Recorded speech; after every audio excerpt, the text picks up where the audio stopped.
undisclosed location somewhere in the northern hemisphere, waiting out the alien apocalypse. He is armed with a machete and a microphone. This is the Mysterious Outpost.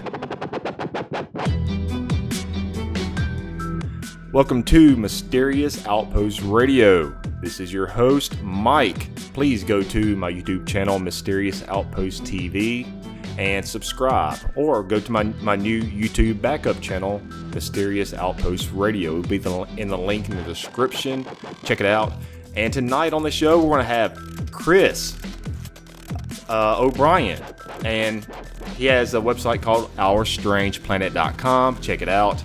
And just a little brief bio on Chris. From 1992 to 2002, Christopher O'Brien investigated over 1,000 paranormal events reported in the San Luis Valley, located in south central Colorado, north central New Mexico. Working with law enforcement officials, ex-military ranchers, and an extensive network of skywatchers, he documented what may have been the most intense wave of unexplained activity ever seen in a single region of North America. And I will give he has several books. Stalking the Herd is one of his latest books. He has The Mysterious Valley, Enter the Valley, Secrets of the Mysterious Valley. He has several books out there, and please go check them out. I will give links to everything in the description below in the video. And welcome to the show, Chris. How the hell you doing, man? Pretty good. A little under the weather. Just got back from my first cryptological conference. I've never actually been asked to speak at a crypto conference, so it was good. But I'm just so susceptible to airliner air that I think I caught a pretty nasty cold when I got back. But other than that, I'm doing good. Yeah, I understand that. I swear, I always suffering with, especially with my job. I always have every few months I'm dealing with my allergies because. I work in a paper mill, and it's dusty, it's dirty, and it's really just the air in general. You know, it jacks up my sinuses. But yeah, man, I'm really stoked to have you on the show. I've been a big fan of your work for some time now. Been very familiar with your work, but you are known with you investigating into the San Luis Valley region in South Colorado, the north central part of New Mexico. But we're going to delve into some of that and strange animal deaths and touch on a little bit of Dulce. But let's go ahead and get into the strange animal deaths and mutilations. So I guess when it comes down to your book, The Stalking the Herd, give me a brief synopsis of this incredible book that I think it came out in 2014, correct? Correct. Give me a brief rundown of that book. I guess if just a brief Clips Notes for anybody that's listening to this show that will know, I guess, a little bit about the book, The Stalking the Herd. We do have quite a almost an incestuous relationship with cattle that goes back 35,000 plus years.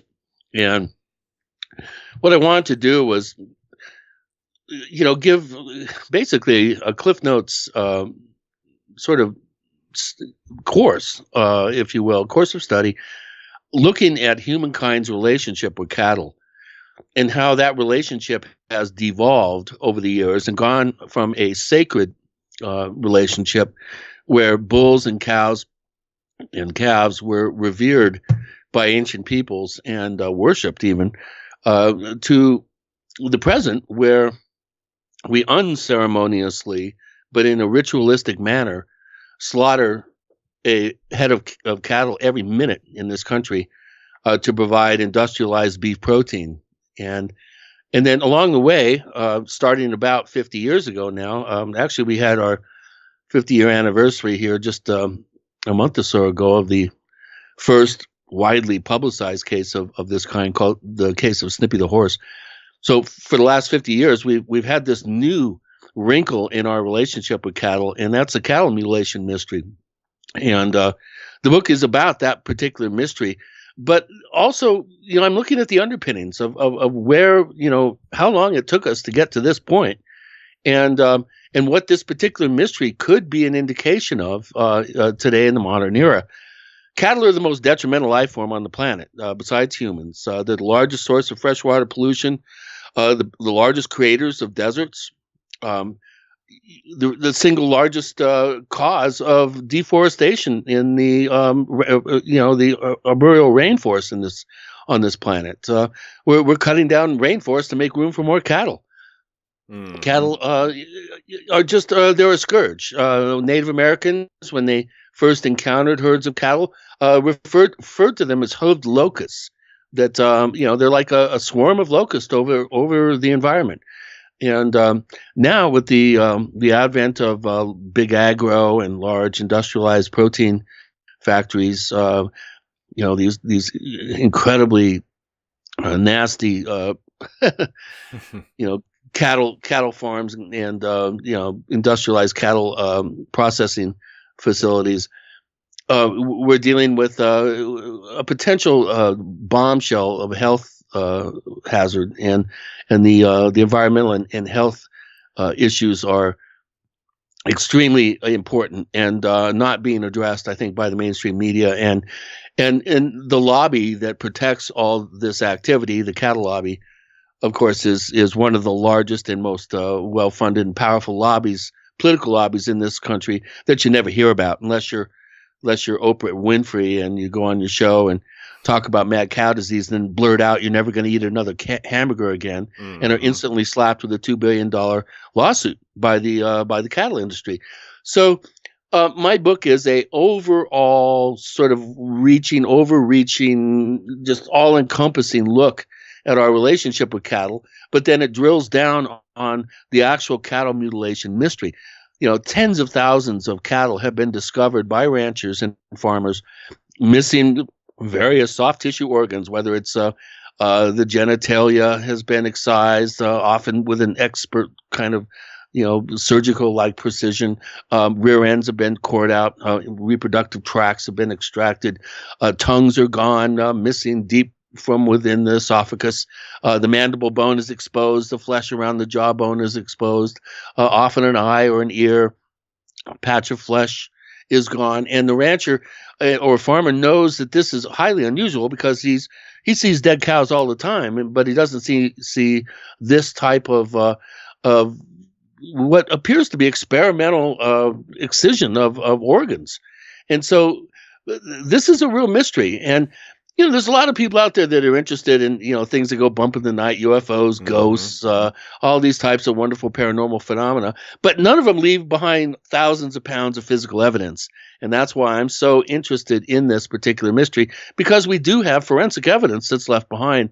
And my book takes a look at this whole mystery from a very objective point of view. I'm not banging any drum or trying to promote any sort of agenda that I have in terms of my own thinking on the subject. I'm just laying all the data out there and sort of inviting the reader to come to their own conclusions. I just try to present it as as efficiently and as objectively as possible, and just allow the reader to come to their own conclusions.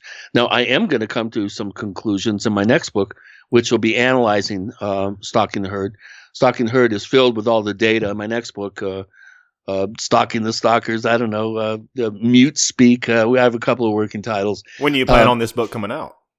I've been working on it for 2 years with a co-author, my mentor, David Perkins. There is no publishing date assigned to it. We're doing it slow and methodical. We still have a lot of work to do. I'm hoping that it should come out within a year and a half at this point. Sweet. And we're going to get a little bit deeper, within this hour that I have with you, into the deeper, darker, mysterious things that's going on with these cattle mutilations. And of course, I want to get into Dulce and San Luis Valley a little bit. And I'm pretty sure it might be a connection there. But anyways, is Snippy still up for sale? Yeah. Yeah, the articulated bones of Snippy are for sale. I think back in 2005, the bones were rediscovered, I think, in a a guy's collection of all his curios that he'd been collecting over. How much are they asking for it? 18,000, I think, was the price that, and they put it up for auction on eBay, and I think somebody offered 1,200. Make a great tie rack or a lawn ornament or something. But yeah, the bones are up for sale. Believe it or not. So let's go ahead and get into this now. Okay, you're going to have two sides of the story. That with these cattle mutilations, some are going to say that it's extraterrestrial in origin, and you're going to have the other side that I tend to lean more towards is more government related. Now, with all your research over the years, what kind of conclusion have you come, I guess, to who is behind the events? Well, again, I really haven't yet come to any hard, steadfast conclusions. What's your gut tell you, Chris? Well, my gut tells me that it's not one player involved, that there's multiple groups involved. There's overlapping agendas. I think we're seeing a lot of confusion that's being very artfully, I might add, sown. A lot of artful confusion that's trying to take the onus off maybe one agenda and put it onto another.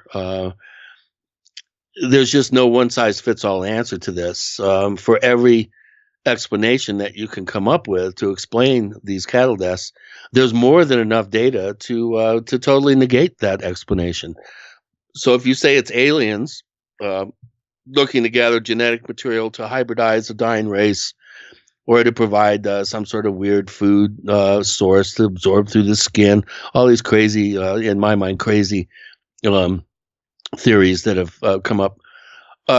My stock answer to the alien hypothesis as the perpetrator is, well, if it's aliens, why don't they pick the lock on a slaughterhouse and go in and get all the genetic material or food, material that they need? They don't need to be sneaking around in pastures, And if it's the government, what about the cases that we can't explain? Missing spinal cords, brains taken out of craniums with no break in the cranium, just high strange elements to a case that cannot be explained by modern forensic science.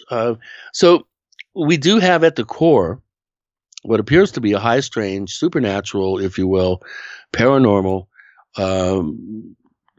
element that has probably been there for thousands of years. It may be responsible for the ancient human practice of animal sacrifice to the gods. Okay, there is at the core something high strange and paranormal, and it's been here a long time. But the vast majority of cases, in my estimation, and it's an informed estimation, I might add, is that we're dealing with human perpetrated cases for the purposes of monitoring the environment.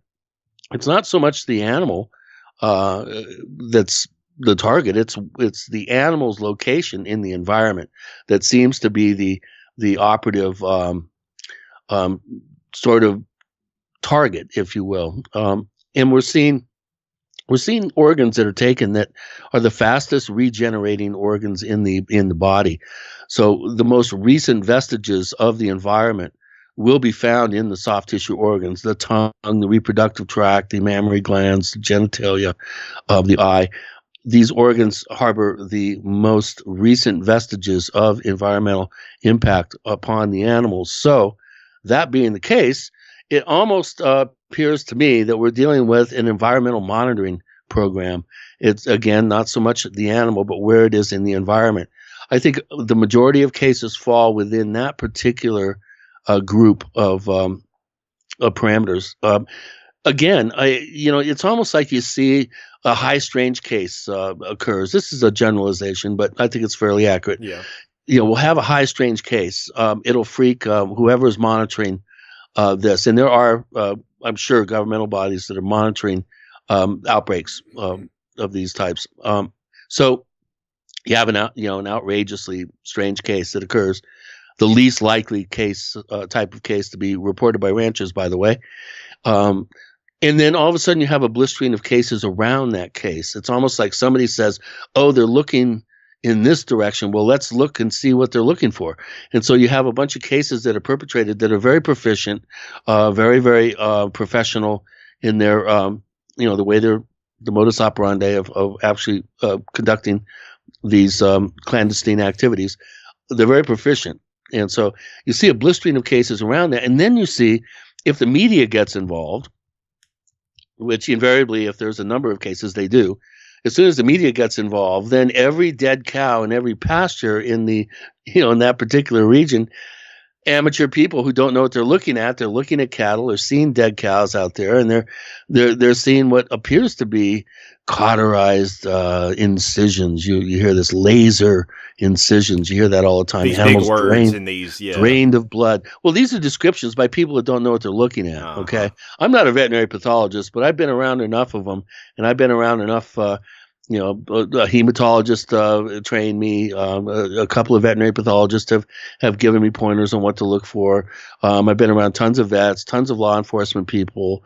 I've had doctors who have had cases occur in their ranches, for instance. So I've been taking notes and learning for a long time. I guess so. Basically, you do have a lot of years of experience. So pretty much, you might as well say on-job training. So it's not like you're just Joe Blow. Like, what the hell am I looking at here? But Joe Blow, when he sees in the paper that there's cattle mutilations in his neck of the woods, he's going to be on the lookout for downed animals. And when he sees one, and he sees the damage that a group of magpies or ravens or crows can do to a carcass. I've seen magpies carve a perfectly circular hole in the rear end of a cow to get into the body cavity to pull out all the viscera and everything. Remember, birds are your main scavengers, really, out in the West. Mm-hmm. Especially vultures, crows, ravens, raptors. I had a case scavenged by 50 eagles once. Wow. So and then once the maggot bloom bursts, the insects they polish off these incisional areas with their action, and small animals, insects. Foxes, you have all sorts of scavengers that are, looking for a free meal. And so after they've done their work on a carcass that's been laying there for a week or so, the animal looks like somebody came in there with a laser and lased, these organs out.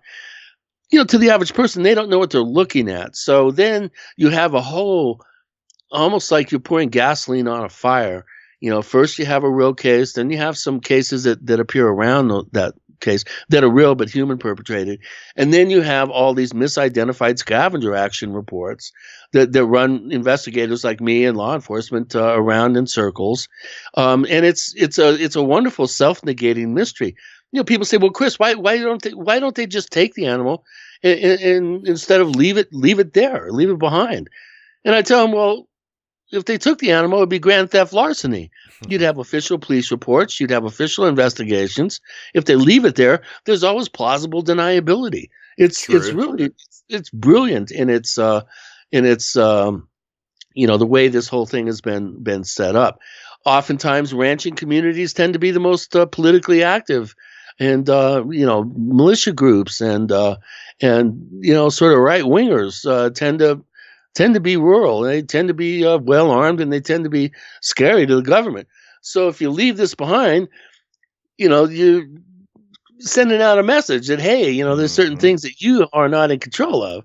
So, I've even had cases where big ranchers are using mutilations as a scare tactic and as a terror tactic to force other ranchers to sell out or to move or to stop, their operations. So it's a very complicated scenario here, and for people to say, oh, it's aliens coming down and gathering genetic material, to save their dying race. To me, that's ludicrous. It's the least likely explanation. We're dealing with something that's very closed system. We're dealing with some sort of supernatural predator, if anything, that springs up out of the environment, takes these cows down. My buddy, and mentor, who I'm doing my follow-up book with, David Perkins, thinks that there could be some sort of a collective unconscious sort of angst going on. We collectively know that cattle are the most detrimental life force on the planet besides us, and maybe collectively we're manifesting some of these cases as a way to warn us to stop using cattle as a protein source. That we're degrading the environment to such a degree that that cattle could cattle flatulence. Cows fart and burp one time every 1.5 to 2 minutes. 1.5 burping and farting cows. That's about like me, Chris. The ozone layer. I mean, it's the largest. It's the largest source of naturally occurring ozone depleting gases. Global warming is if you add up all the cow flatulence and burps, it dwarfs the output of cars and trucks. Okay, so maybe collectively we all know this on a collective level, and unconsciously in a collective way, we're manifesting cattle mutilations to warn ourselves off beef. I mean, that's to the extent that we're going with our analysis here on this in this particular mystery. And like Padre Pio and some of the Saint Francis of Assisi could manifest through their sheer power of their belief, manifest the wounds of Christ, stigmata. This may be a cultural stigmata. We don't know until we really crunch the numbers and look at this whole thing. What about a cultist? What have you come across any evidence that it's just sure. a lot of the mutilations are from people that are into the occult? No, not a lot. Very few, but there are some. Yes, there are indications. There is a tie-in with ritual blood sacrifice. I'm the only investigator that will say this, but yes, there are a number of cases that do kind of hint around at ritual blood sacrifice. They're very rare, very few, probably even fewer than the high strange cases at the core of the phenomenon, but they are there. And we have ufology to thank for that, by the way. Back in 1971, when the first cases, of the modern era really first began, J. Allen Hynek, Jerry Clark, Jerome Clark, Kevin Randall, and some other, esteemed ufologists found these two guys named Dugan and Bankston. They were inmates in Texas prison who claimed they knew who was doing the mutilations, and so they took their depositions, and these guys said it was occultists that were doing this. They were part of an occult group doing this. When it turns out that they were making this all up, and they actually wanted to get better treatment in prison and get reduced sentences. But before that, they were figured out, what they were actually attempting to do by coming up with this story. Allen Hynek had convinced the Bureau of Alcohol, Tobacco, and Firearms agent Donald Flickinger to send out a memo to every sheriff's department in the country warning them to be on the lookout for occult groups who may be behind the mutilation of cattle. And so this particular memo had incredible sticking power and has now become part of the cultural meme around this mystery. And now you see a lot of those headlines in the papers, which is a vestige of kind of a direct descendant of that original memo, where now you have the media especially loves to use that particular headline: occultists blamed or Satanists blamed for the mutilation of livestock. There's very, very few cases that conform to that. There are some, but very, very few. Most of them are done with a sharp scalpel, with extreme expertise. They're done with precision. They're obviously looking for a particular something particular in the soft tissue organs. Occultists leave behind traces. They love to leave behind altars. I've had cases where organs have been left hanging in bags over from a tree branch over a case. Sometimes they'll. I have one case where they combed out. They cut off the tail and then combed out the tail very, very carefully. You have candles, candle wax, that sort of thing is left around. These cases are very, very rare, and they generally happen to smaller animals, not cattle. But Chris, I'm going to tell you why I think it might be more government related, or some deep cabal out there that is working these nefarious acts, behind the scenes.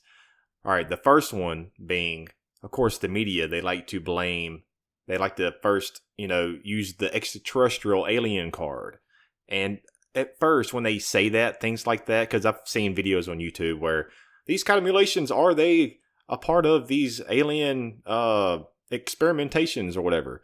And first, okay, me being very skeptical, Chris, I start thinking, okay, is the government using the media or whoever's behind these events using the media to steer away in the wrong direction?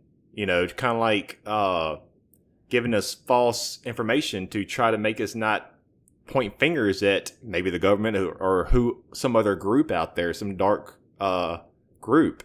And then secondly, I think that with all these cattle mutilations, I think that it's, you know, because I'm sure you've heard of Jim Keith, right? Oh yeah, he interviewed me for his Black Helicopter book. And, you know, and that's what I was about to say. And secondly, Jim Keith has talked about the black helicopters, and he wrote a book about it. And a lot of these cases, of course, these black helicopters, that's why I say I don't think it's ET in origin. It's got to be some kind of government or whatever, because a lot of these cases, correct me if I'm wrong, Chris, of cattle mutilations, they actually are seen with days before or even during or close to the time black helicopters are flying around. Yeah, hundreds of sightings. In fact, Tom Adams, who was one of the first real researchers into this whole mystery back in the early 70s, he cataloged, by 1990, he had cataloged 350 official reports of helicopters in and around mutilation sites. And since 90, we've had probably at least another 100 or two more. So, you know, we're up around 400 to 500 helicopter reports. You know, when you talk about the media and the whole alien angle, let's get real. The reason why the media goes with that particular angle is because they are called by researchers reporting cattle mutilations, and the next thing out of their mouth is aliens are coming down and doing this. Yeah. It's the cattle mutilation research community that's responsible for the sensationalization of this particular mystery, at least in terms of blaming aliens for it. Mm-hmm. You know, I could name a number of investigators who are just waiting for the next case so that they can call the media, promote themselves, and also promote the theory that aliens are coming down and mutilating our livestock. And we have no one else to blame but ourselves for that one. Exactly. And let's go back to Snippy just for a moment, Chris. Is that the first documented case of cattle mutilation, or is there another case that, or how long has this been going around, and is there an older documented case out there? Oh, there's many. There's tons of cases back in the 20s, cases all through the 30s and 40s, cases in the 50s. But the earliest outbreak of livestock deaths that can't be explained that I found is 1605, 1606, during the reign of James I of England, right when Macbeth was being premiered at the Globe Theatre, and Guy Fawkes was trying to blow up the House of Lords and the gunpowder plot. During that fall and winter of, and then early 1606, late 1605, hundreds of sheep were being reported being mutilated around London. And, you know, it's a very interesting quote in the records of the Crown. The last sentence is particularly intriguing, but basically what they're saying is these animals are found dead, inward parts are gone, but the hide, the wool and the meat is left behind. And of this, sundry conjectures, but most would agree that this tendeth toward fireworks. Is the last line of the. So yeah, we go all the way back to 1605, 1606.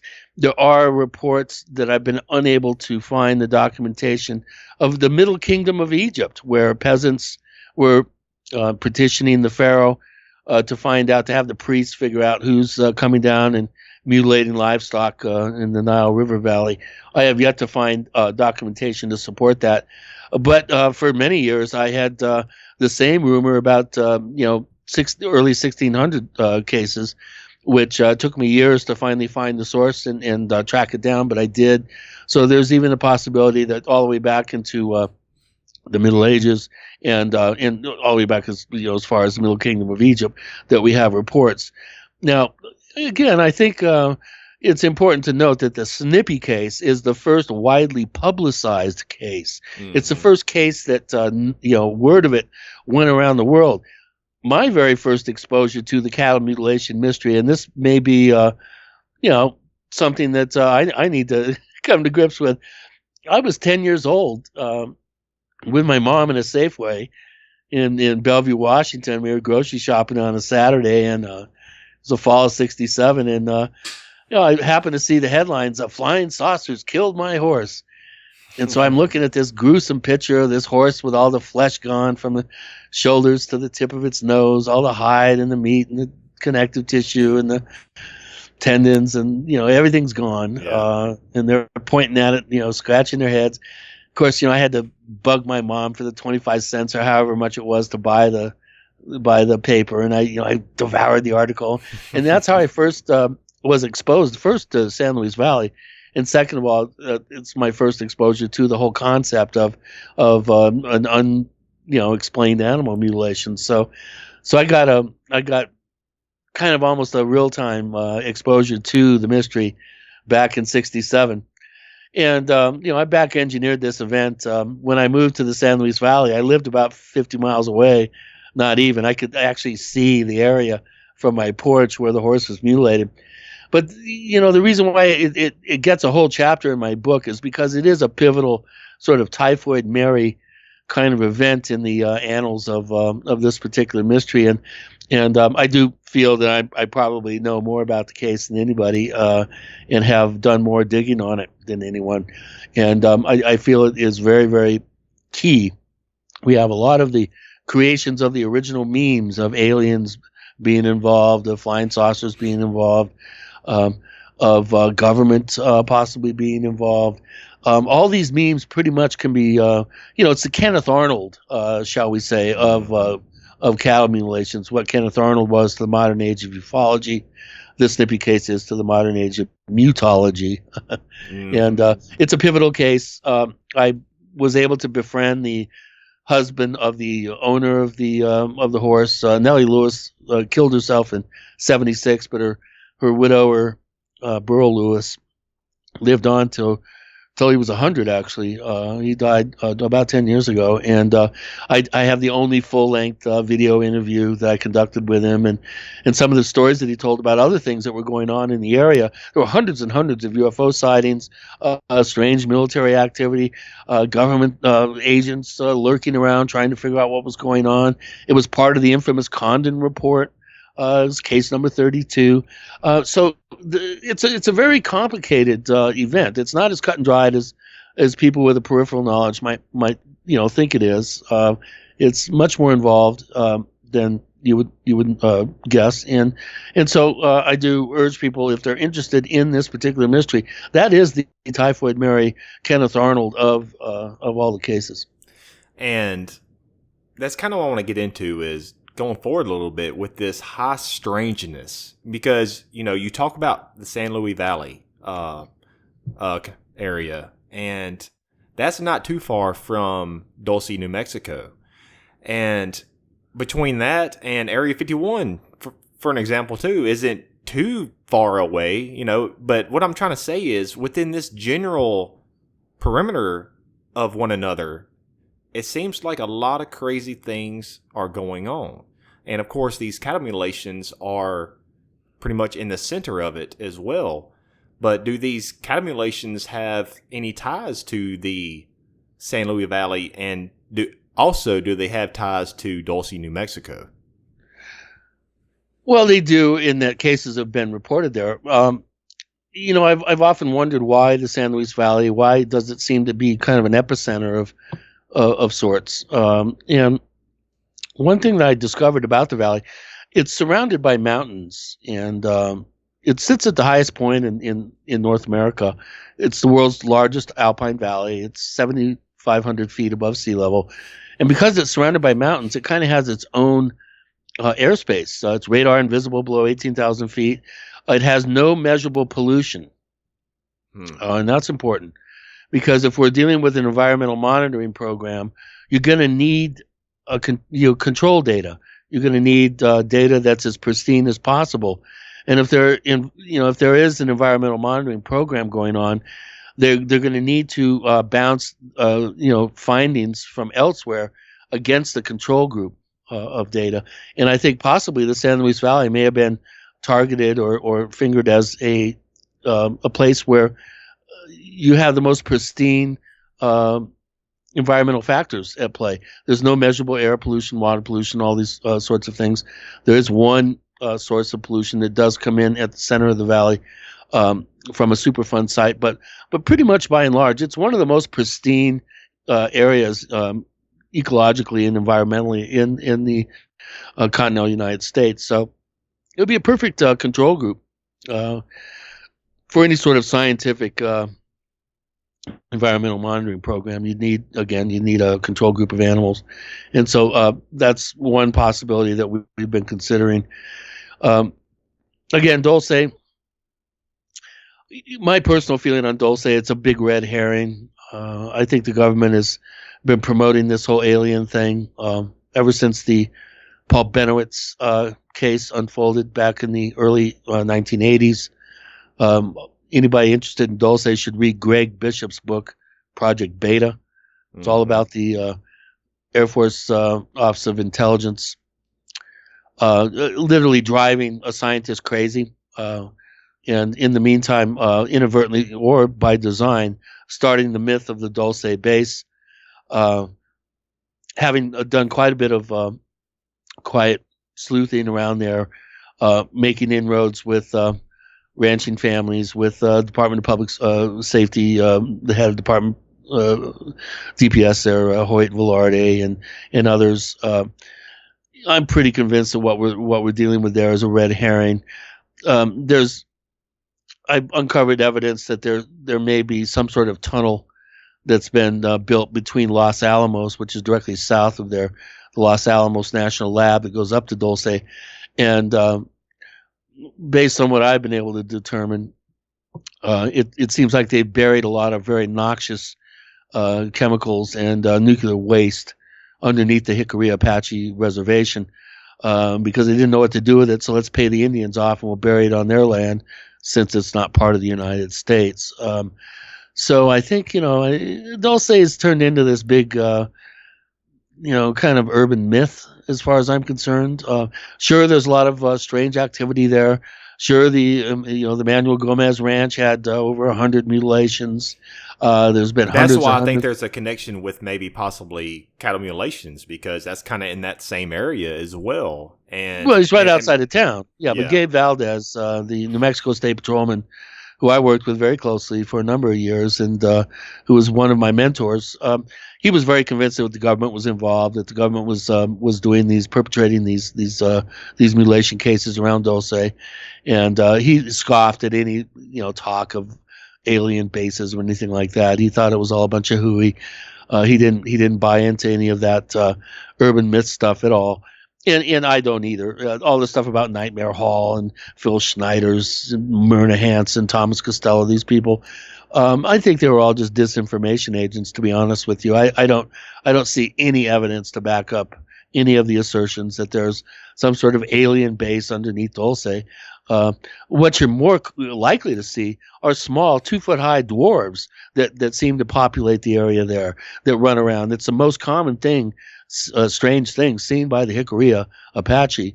And there's very little talk about some of the things that go on there that can't be explained. And these small elementals, these dwarves, are by far the most commonly seen unusual manifestation of the unusual, let's say, that you'll hear about at Dulce. Everybody sees them. Nobody talks about them. It's one of the biggest kept secrets there. But do you think it's possible, Chris, that if the Phil Schneider story, some of the things he was stating, instead of seeing actual extraterrestrials, he was actually seeing these dwarves? That's possible, although they don't look anything like your typical alien greys. They're stocky, they're dark, they're swarthy, they're very athletic. I've been chasing down footage from the old casino before they moved it to the new location of these dwarves jumping up and down and denting people's hoods in the parking lot, and evidently security cameras caught this, and I've got an outstanding $10,000 reward for a copy of this footage. If you go there from the outside, you're a TV crew or you're some hotshot investigator from anywhere but there, and you walk into that town, they're not going to tell you squat. They don't give a fuck who you are, what you're about. They're going to tell you what they think you want to hear, and then they're going to wash their hands of you. It's only by cultivating relationships, being somebody that has a fairly local phone number, that you're going to get them to open up. And Native Americans are extremely close to the vest. Let me tell you, I've been walking in these particular realms for a while, trying to make headway in the Navajo res, Apache reses, the Pueblo Indians, the Hopi, the Zuni. I've spent a lot of time cultivating relationships with these peoples, and it's only after you've known them for years that they finally start to open up and tell you what they really think. And any hotshot, investigator come from the outside stands a snowball's chance of hell of really getting the inside skinny on anything there. So, anyway, so is Dulce still currently? Are they still in operation today? Is there's really something still going on up to today, and it's not just something that happened in the past? I don't know. I have no idea. All I know is that when they blew that 47 megaton nuclear device off underneath 5,000 feet down below Dulce to free up gas, they created the perfect cover for all the noxious nuclear waste that they are allegedly storing there. And when it comes to this region, with the St. Louis Valley and Dulce, and you also talk about portals as well. And of course, with all this high strangeness that goes around in that area, and many people go in that area, they talk about that certain types of healings have been done. And there's just something magical in the air and something magical, almost like sacred ground over there. So do you think that area has some kind of connection to some type of portal? Well, yeah, and I think there's also, there's very good evidence to support the contention that there's an ancient underground tunnel system that crisscrosses much of the Southwest. There's tons of apocryphal, stories and claims over the years that go all the way back to the 1800s of people stumbling upon ancient tunnel systems underneath the area, and the government may have discovered these. In fact, I'm almost positive they have, and they've not only utilized these tunnel systems, but they've expanded them, and they've actually made it into a very viable means of transportation between facilities and this sort of thing. Everybody's always telling you to keep your eyes to the sky, and I always say, well, I think you'd be better off if you keep your ear to the ground. There's a lot going on below us that it really hasn't been studied. A lot of attention hasn't been placed. I think, the whole keep your eyes to the sky thing has been kind of keep people's attention diverted. It's been a bit of a red herring. I do really have a sense that we are dealing with an immense infrastructure that is underneath us, especially here in the Southwest. Maybe not so much elsewhere, but Richard we have Sauter the geology. talks about these underground interconnected tunnels across the U.S. I think it's Richard Sauter, correct? Yeah, of course. Yeah, he is the preeminent expert as far as I'm concerned. Underground bases and tunnels. What is the government trying to hide? I think is the Bible for anyone that wants to begin their journey into the the netherworlds of what's going on underneath our feet. When it comes to portals, though, I think we're dealing with something that Native Americans have known about for thousands of years. I think that they were able to identify particular areas and regions and locations that have a special sacred quality. And I've come up with a formula, actually, to identify a portal area. Basically, if it has unusual geophysical properties, which is oftentimes the close proximity of minimum maximum field strength in the Earth's magnetic field. Gravitational lows tend to be there. Places where there's alternating layers of water, sand, and gravel, kind of natural batteries.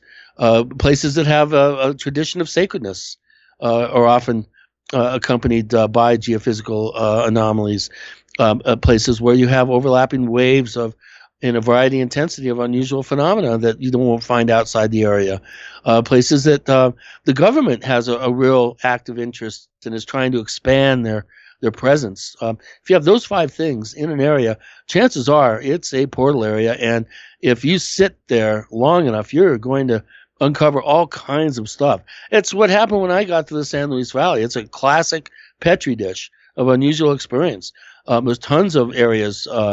In fact, I've got areas that are 100 square yards that I'm convinced is a doorway to another world or another type of realm of reality. And I've had a world-class investigator accompany me to one of these areas and have an experience that she won't ever forget. Yeah. So, you have to actually get out there and do the work. And if you're a local in one of these areas, then much of your work is done for you, because if you honor people's requests for anonymity, credit people where credit is due, make inroads with the native population, befriend local law enforcement and get them to trust you, it's amazing what you can uncover and the types of information and the educational type of process that you're going to be going through. I'm very fortunate in that way, and unfortunately, people come up to me and say, "Man, I just been devouring your books, and how come I've never heard of you? God, this is incredible stuff." And it's very simple. I don't go around promoting myself. I don't call the media to create a cult of personality around myself. That's why I have mad respect for you too, Chris. Yeah, you call me. I didn't call you, dude. I don't call anybody to promote myself. You guys find out about me, and sure, I'll talk about it. But I'm in it as a personal quest for knowledge. I'm in it, for myself. I'm being selfish here. I'm on a quest that's very personal and very individual to me. I will write about it and I'll share it. If people are interested, sure, I'll share what I got. But I'm not going to go around there trying to, be Tom DeLonge or Linda Howe or Richard Hoagland or Corey Good or David Wilcock and all these. I consider them, posers. They're sensationalists. They're they're trying to create a cash flow. They're trying to create a business model around themselves and their theories and their foregone conclusions. To me, that's BS. It's bullshit. I don't do that, and I will not do that. And there's nothing wrong with trying to make some money, but there is something wrong when you're misleading people, if you know what I mean. Well, anybody that is involved in this realm of investigative work, and that's their sole source of income, they are absolutely suspect in my book. Okay, I have a real life. I have jobs that create my cash flow for me. Unfortunately, this work has gobbled up most of my life savings. It has cost me a fortune. I put 300,000 miles on my truck in 6 years. So you really have to have a passion for it. You have to have a proper motivation. Invariably, if there's a wobble in your motivation, if there's any sort of kind of squonky. What keeps you motivated, Chris? Like what? Because I've listened. I'm just a curious guy, man. Because I've listened to many of your interviews and I've seen videos on YouTube, and you seem very positive in nature, and you just stay optimistic. Like, is it because you are getting close to maybe what the truth is, or you just want to keep digging for the truth? What is that driving I'm factor? Trying to leave a legacy. I'm trying to provide people that come after me with a litmus test of how to gauge the veracity of a particular set of information, a particular set of knowledge. I think it's important for us to leave succeeding generations to tote the rock down the field. Basically, I'm just toting the rock down the field, and I'm hoping that passing the baton to others coming from behind me that realize that I'm the real deal. I'm not here as some sort of disinformation agent or someone that has some self-serving agenda. I'm totally open source. I'm open. My all my data has been available to anybody that wants it for 20 years. I'm not hiding anything. I'm not keeping anything secret. I'm trying to be as honest and as objective and as level-headed and grounded as I possibly can. And if I can be of a help to somebody coming along, I've done all the work. I've done a lot of your legwork for you. Go ahead, take the ball down the field a little further. I'm just, it's very altruistic. I must say, I'm not in this, for any sort of personal gain, glory, or any of this stuff. The only reason why I write books is because I'm the only one that can write them. And if I don't write them, they ain't going to get written. Mm-hmm. So, that's, you want to know my motivation? That's it. And I should have asked you this a while ago because we are winding down on the show this time, Chris. What I meant to ask you a while ago, and it kind of really just popped in my head. I actually thought about it earlier, but you were speaking. But it just crossed my mind again is, do you think that there is a connection to these cattle mutilations and possibly to the thousands of people across the world that go missing each year? Well, I just spoke at David Paulides' Missing 411 conference, the Mile High Mystery Conference this past weekend. So interesting. You should ask me that. I've never really given it much thought. I have tried to dive into the whole realm of human mutilations. They do occur. They're very rare. They're probably the most covered up crime in the pantheon of crimes in law enforcement annals. It's very, very difficult and almost impossible to get any information about ongoing investigations. Don Ecker, who's been a long time associate and friend, he was a homicide cop in Pennsylvania and I think in Philly, and he spent a good year and a half, 2 years trying to get to the bottom of some claims of human mutilations, and he ran into an absolute brick wall. And this is a guy that was part of the law enforcement community for years. And so, you would think if anybody had a chance to ferret out some information, he'd be the guy. But this is a very difficult realm to investigate. Richard D. Hall in England has come up with some very interesting cases, and possibly a secret branch of British military that is dispatched to cover up cases of this sort. There were claims of a case in 1979 in Idaho. There was supposedly a case in the 60s at White Sands military base, which is equivocal. There's not much documentation, if any, to back it up. I had a possible case down in Silver City, New Mexico, that I really, really dug into and was just hit a brick wall. No matter where I went, even with good law enforcement sources, they told me, don't, back up, turn around, go away, don't dig. So whether there's a connection or not, I don't know. Cattle are an almost identical match to human hemoglobin. If you're a universal receiver of blood, in other words, any blood type can contribute blood and you could use it for a transfusion. It's the same as a universal donor, a universal receiver, whatever the term is.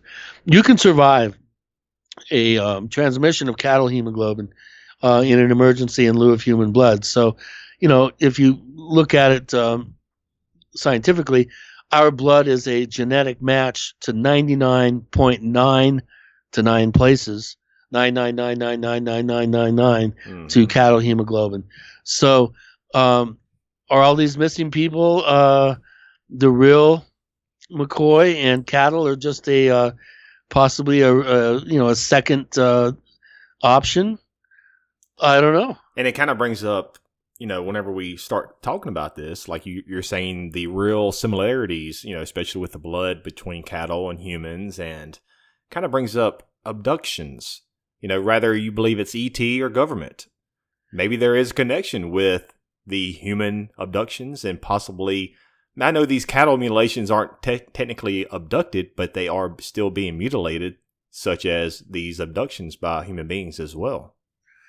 Well, the abductions don't feature mutilation. They feature medieval quality experimentation, using technologies and instruments that we have outgrown already for years. There's something that just doesn't quite add up with a lot of the abduction phenomenon. I'm still totally, I really don't know what to think of many, if not most of the claims. There is something, I think, at the core going on.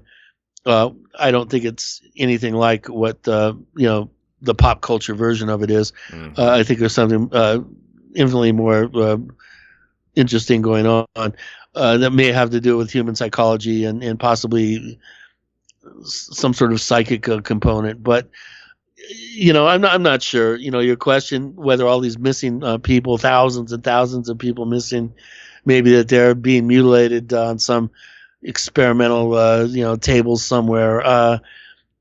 Until we have the data to back up any sort of connection, I'm not going to factor it out, but I'm sure as hell not going to factor it in at this point. We really don't have any data to support that, to be honest.